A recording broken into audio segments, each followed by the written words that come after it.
Hello viewers, অচিন জরা free coaching চ্যানেলে তোমাদের সকলকে স্বাগত জানাই। আজকের এই ভিডিওটিতে তোমরা যারা ক্যালকাটা ইউনিভার্সিটিতে বিএ এডুকেশন জেনারেল বা পাশে 6 সেমিস্টারে পড়ছো, তোমাদের যে ডিএসসি B2 পেপারটি রয়েছে ওমেন এডুকেশন বা নারী শিক্ষা, এই পেপারটির একটি গুরুত্বপূর্ণ টিকা প্রশ্ন, 5 নম্বরের টিকা প্রশ্ন, নারী শিক্ষার অর্থনৈতিক বাধাগুলো কি।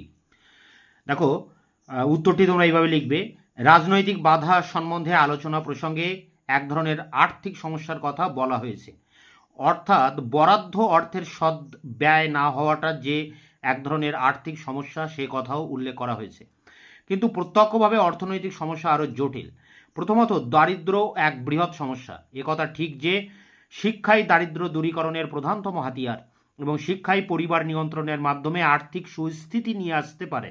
কিন্তু বিপরীত ক্রমে দারিদ্র্য শিক্ষার প্রধান বাধা।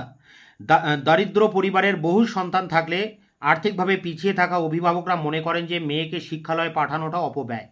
তার থেকে তাকে গৃহের কাজে লাগিয়ে বা অন্যের গৃহে সহায়িকার কাজ করতে পাঠিয়ে উপার্জন করাটা তার বেশি পছন্দ করে তারা। বহু সন্তান বিশিষ্ট পরিবারে ঘন ঘন সন্তানের জন্ম হওয়ায় পরিবারের অপেক্ষাকৃত বড় মেয়েদের উপর ছোটদের লালন পালনের ভার পড়ে।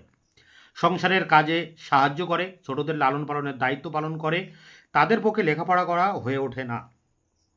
প্যারা করে দারিদ্র ও বহু সন্তানের জন্ম দেওয়ার ফলে মায়ের স্বাস্থ্য ভালো থাকে না।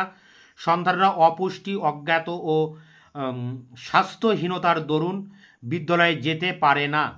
দ্বিপ্রাহারিক আহার ও কিছু কিছু স্বাচ্ছন্দ্যের ব্যবস্থা করা সত্ত্বেও এই সমস্যা এখনও অনেকটাই আছে। যখন স্কুলে দুপুরে পাউরুটি জাতীয় খাবার দেওয়া হতো, তখন বড় মেয়েদের প্রতি নির্দেশ থাকতো যেন তারা নিজেরা না খেয়ে ছোট ভাই বোনের জন্য তা বাড়িতে নিয়ে আসে।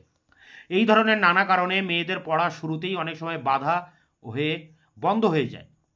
প্যারা করে যদিও প্রাথমিক শিক্ষাকে অবৈতনিক করা হয়েছে, কিন্তু শিক্ষার আনুষঙ্গিক খরচ, যেমন বিদ্যালয়ের কাছে না হলে যাতায়াত করার ব্যয়, খাতা পেন্সিলের খরচ ইত্যাদি বহন করাও আমাদের দেশের অনেক অভিভাবকের পক্ষে কষ্টসাধ্য। আমাদের দেশে ছেলে মেয়ে প্রতিপালনের ক্ষেত্রে বৈষম্য দেখা যায়।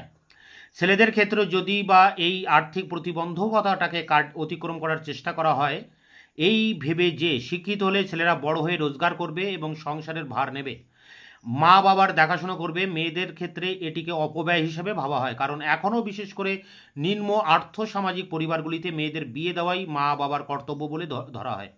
সেক্ষেত্রে পয়সাটা রাখা হয় তাদের বিয়ের যৌতুকের জন্য। প্যারা করে অর্থনৈতিক কারণে দরিদ্র মানুষের মধ্যে স্থানান্তরে যাওয়ার প্রবণতা বেশি। চাষের সময় বা ধান কাটার সময় অনেক কৃষি মজুর সপরিবারে নিজের এলাকা ছেড়ে অপেক্ষাকৃত সম্পন্ন অঞ্চলে মজুরির বিনিময়ে কাজ করতে যায়। এই সব ছেলে মেয়েদের লেখাপড়া বন্ধ থাকে। এই সময় ছেলে মেয়েদের লেখাপড়া বন্ধ থাকে। পূর্বোক্ত কারণগুলি স্থানান্তর গমনের প্রবণতার সঙ্গে যোগ করলে দেখা যাবে এর ফলে মেয়েদের শিক্ষাই ক্ষতিগ্রস্ত হয় সবচেয়ে বেশি। অবশ্য ছেলেরা একটু বড় হয়ে কাজে লাগলে তাদের ক্ষেত্রেও একই পরিণতি ঘটে।